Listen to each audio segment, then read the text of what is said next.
Hi friends, welcome to Aadish சமையல். இன்றைக்கி நம்ம பார்க்க போகிறது ரொம்பவே சூப்பரான சிம்பிளான பூரி கிழங்கு ரெசிபி தாங்க பார்க்க போகிறோம். இது வந்து ரொம்ப சூப்பராக இருக்கும். பூரிக்கு ரொம்பவே ஈஸியாக சுலபமாக செஞ்சிடலாம். நிறைய பொருட்கள் தேவைப்படாது.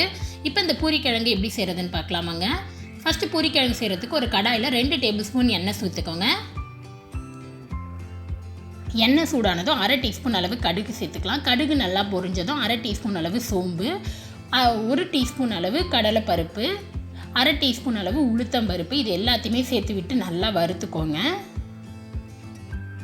இப்போ கடலையெல்லாம் நல்லா வறுப்பட்டது. கொஞ்சம் கருவேப்பிலை, காரத்துக்கு தேவையான அளவு பச்சை மிளகாய், 2 பெரிய வெங்காயத்தை நீல வாக்கில் ஸ்லைஸாக கட் பண்ணியிருக்கேன், அதையும் சேர்த்துக்கோங்க. காரத்துக்கு பச்சை மிளகாய் மட்டும்தான் சேர்ப்போம் நான் வந்து ஒரு 5 பச்சை மிளகாய் சேர்த்துருக்கேன்.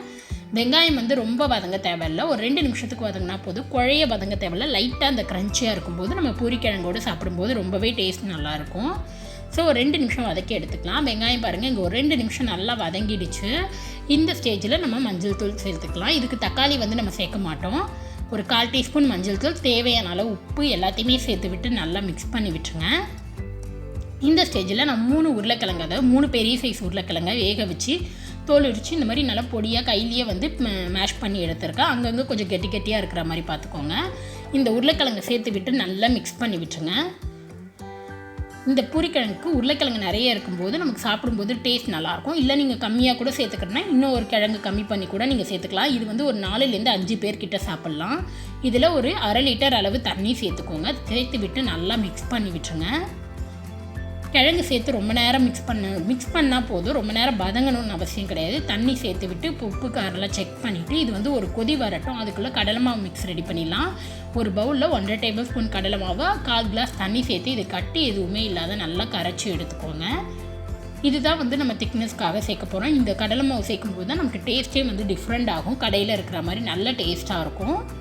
இப்போ நல்லா கட்டி இல்லாத மிக்ஸ் பண்ணியாச்சு. இங்கே உருளைக்கிழங்கு மிக்ஸும் நல்லா கொதித்து வந்துருச்சு. இந்த ஸ்டேஜில் நம்ம மிக்ஸ் பண்ணி எடுத்து வச்சிருந்தா கடலை மாவு மிக்ஸை சேர்த்துக்கிறோம். அப்படியே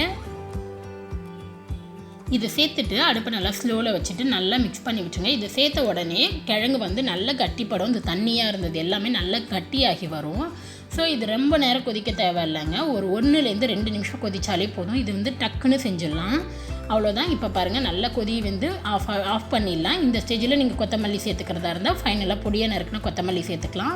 பாருங்கள், நல்லா கரெக்டான கன்சிஸ்டன்சியில் இந்த திக்னஸ் இருந்தால் போதும். அவ்வளோதான், நம்மளோட ரொம்பவே டேஸ்ட்டான பூரிக்கிழங்கு ரெடி ஆகிடுச்சு. கண்டிப்பாக இந்த பூரிக்கிழங்கை ட்ரை பண்ணி பார்த்துட்டு எப்படி இருந்ததுன்னு மறக்காத சொல்லுங்கள். நெக்ஸ்ட் ஒரு நல்ல ரெசிபியில் உங்களை பார்க்குறது வரைக்கும் பாய்.